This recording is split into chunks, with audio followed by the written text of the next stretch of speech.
Hi, I'm Alana Haynes, and my presentation is going to be about the reader response criticism. This is taken from pages 94 and 96 of our text.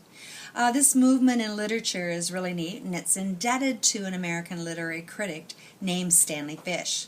And what he emphasized, I think, is really neat, that the meaning is a product of interaction between the text book, and reader. We look in Bloomberg came to view the reliability of the Gospels, not because of his interpretive community that he was raised in, but because of his careful study of texts and his scholarly viewpoints. This was contrary to what he was probably taught in the church as a teenager. And we're going to look at that as going from a teenager or a young child to an adult and to an elderly, that you will see how we change in life. An author also has the right, which is kind of interesting, to correct someone's interpretive understanding by saying that that is not what he meant to write. So we interpret something from the reader response criticism and we see it this way, but the author can say that is not what he intended. Okay? Now another author is Robert Fowler, and he looked at Mark and his two interpretations of Jesus feeding the fish and bread to the multitudes. So he looked at these and he was using a critical mind to see. Because he thought it's that Mark arranged the two accounts in his gospel to highlight the irony of the disciples' failure to understand how Jesus could provide food for the multitudes, and taken from Mark 8:4. Stanley Fish is another our author that we were looking at, a prominent contemporary literary theorist, and he's best known for his theory of reader response criticism. And Fish believed that the way in which a person will interpret a piece of literature is based on the reader's own personal experience with a text. So he's reiterating again, it's our experience by reading the text and reader. With this type of criticism, literature can be seen as a part of art form in which the reader generates their own performance within the words. Isn't that very interesting? And as I get to the end, I'm going to show you how this type of criticism is an art form, and we're going to look visually at how people interpret different things that they see as being unique to themselves. What are the hidden assumptions behind the description of some incident? Throughout the Old Testament, we see that writers celebrate the victory of the Exodus and the destruction of the pursuing Egyptians. So very interesting if we look at this time in the Old Testament. But a modern reader, maybe a Palestinian, would perhaps more likely identify themselves with the helpless, drowning soldiers of the Pharaoh. So they're reading into the Old Testament something quite unique. While a Western feminist reader would deplore the assumed masculine hegemony in the Old Testament and the New Testament. So she's looking at the influence or the authority of others over women. She would bring new insights to the text, which she approaches with her own integrity and assumptions, which she probably will not abandon. The control and the meaning is always in the hands of the reader. In fact, a meaning will not even exist until the reader creates one. An example of this, and I would like to give it to you, it's from Stanley Fish, is a baseball umpire, Bill Clem, who once waited a long time to call a particular pitch. The player turned to him and asked him impatiently, "Well, is it a ball or a strike?" Clem, the umpire's reply was, "Sonny, it ain't nothing till I call it." What Fish is trying to say is that balls and strikes are not undeniable truths. Rather, they come into being only on the call of an umpire. Robert Fowler, now his book, Let the Reader Understand, was way ahead of its time. Fowler provides clues to the rhetorical strategies used in Mark and asks the reader to be attentive to the ways in which the narrative weaves its spell. The narrative provides both direction and indirection for the reader through its use of irony and paradox. Reader response critics believe that the literary work relies on the reader's interpretation, again, of the text. No two readers will experience the literary work in exactly the same way. The reader response critic does not validate one interpretation over the other, but compares them and views the text as having a plurality of meaning. Contradictions are inevitable, and that is what the reader response critic explores. The text itself does not exist without these individual interpretations of the reader. Therefore, the text is not complete until someone reads it and interprets it, according to the reader response critic. Now, interestingly, these different interpretations are not limited to different people, but can also apply to the same reader at different points in his or her life. Development of the person as an individual. So what you might read in your early years will definitely be different in your latter years of reading. Some things you may even passages like or not like once you become of a certain age. Many people who read a certain passage in the Bible one day will get one meaning out of the passage, and then the next time that the person reads it, the text will speak to a different need or motivation of that reader. This, however, is not limited to religious texts, but this type of reader experience applies to all literary works. And you probably realize that. I know that every time that I read the Bible through, I get something brand new out of the literature. And I'm thinking, wow, where was this the last time I read? So we change with our reading and our age and our time.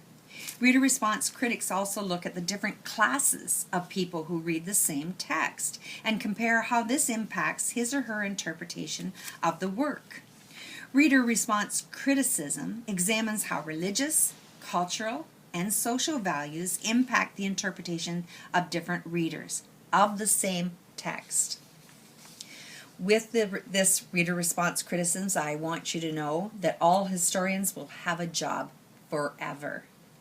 I've included now some pictures. Like the text, visuals are a part of our social, historical, cultural, and religious ways of critiquing the world and people who are not us.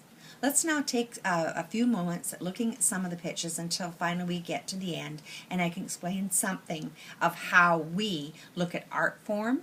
It's the same as literature form, and that we're able to be reader response critics on what we see.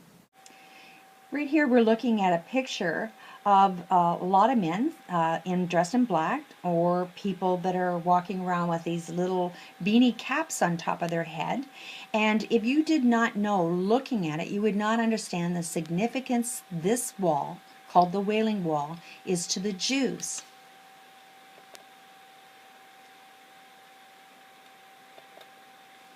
Here's a picture of Jewish men at the Wailing Wall saying prayers. Now, again, if you did not understand the culture or the background or the history of these people, you would not understand the significance of the prayer shawls, of the prayer phylacteries that the men are wearing upon their heads. You would not understand them with their prayer books that they have, and you would have to know where they are in the significance of this time and place. So again, reader response critic in the eyes of the beholder. Next we have a picture, a beautiful picture of a building that has a gold dome. Now again, we look at this picture, but a lot of people have not been there, do not understand the significance of this religious site, which is called the Dome of the Rock, and its significant mosque to the Muslims. And the significance, of course, is inside with the rock from which they believe that their prophet ascended into heaven. So again, you need to understand the cultural background, the history of the people who this building is unique to. Here we see what you would think is some graffiti written upon a wall. Now, unless you understand the nature of this is the wall that separates the Israelis and the Palestinians. So as a group going to Israel, we wrote on the wall, and what I wrote as Canada says, "Stop the hate." Here we see a picture of the Blue Mosque of Turkey, and again the importance, the significance to the Muslim people. Next, we're seeing the Sistine Chapel in the Vatican in Rome, and we get to see the pictures and that are so important that Michelangelo did for the church, and the significance it is to the Catholics. Next, I'm just showing you a picture that I think is very interesting. Reader response criticism written by Jane Tompkins, which I will show you a picture of her later. But this shows people, three people with one reading a book while two others are looking on, and you see one laughing and one crying. Again, this is what we respond to as we become interactive with a text.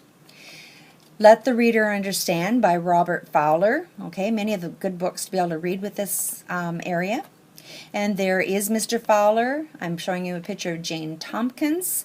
Reader Response Criticism is her book. Stanley Fish, who we're talking about, the author that is so significant in our reading. In one of his books, There's No Such Thing as Free Speech, and it's a good thing too, so it might be an interesting book to pick up. Does age affect reader response criticism? This is important, as elderly people might look at a 17 book and see something different that a young teenager might see. Do you believe? Are you a Christian? What faith do you belong to? How would that affect this picture? Jesus' blood never fails. Okay, and again, reader response. What do you see? Here, culture, geography, history are important to reader response criticism, making connections while reading a text. I agree. Wow. I wonder. Self to text, text to the world, and text to text in a comparison. Who is Jesus to other people in the world? Here's a picture of Christ in the Buddha lotus position in a small high school in Kathmandu and seeing how they're seeing Christ. A good book. What is the material? What class does this woman belong to? What time in history does she live? What does this mean to a reader? Again, what is your culture, your faith? What do others see? You'd see this building, it looks like a little guy with his eyes and a funny hat on, but really it's a significant Buddhist temple in Kathmandu. Where do these children come from? What would others read into this picture? You see two kids, you might even think they're both boys. Well, the one on the left is a boy and the one on the right is a girl. Why do they have no feet? To understand the history and the culture of these people and why and what is the reasoning behind these two children in Nepal. Finally, The Shack by William Paul Young. I just wanted to express something. I found this really a very good read. I cried from the beginning of the book to the end of the book.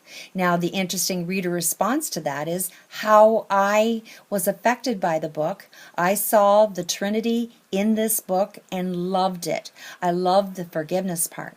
Now, I passed it on to several people. My husband said it's a good read, but he didn't cry at all. I had a girlfriend that she was like me. She didn't cry through it all, but she interpreted different things from the Trinity. So again, reading a book, it is so important on how we respond to the text. We make it come alive by how we make our connections through reader response criticism. Thank you very much.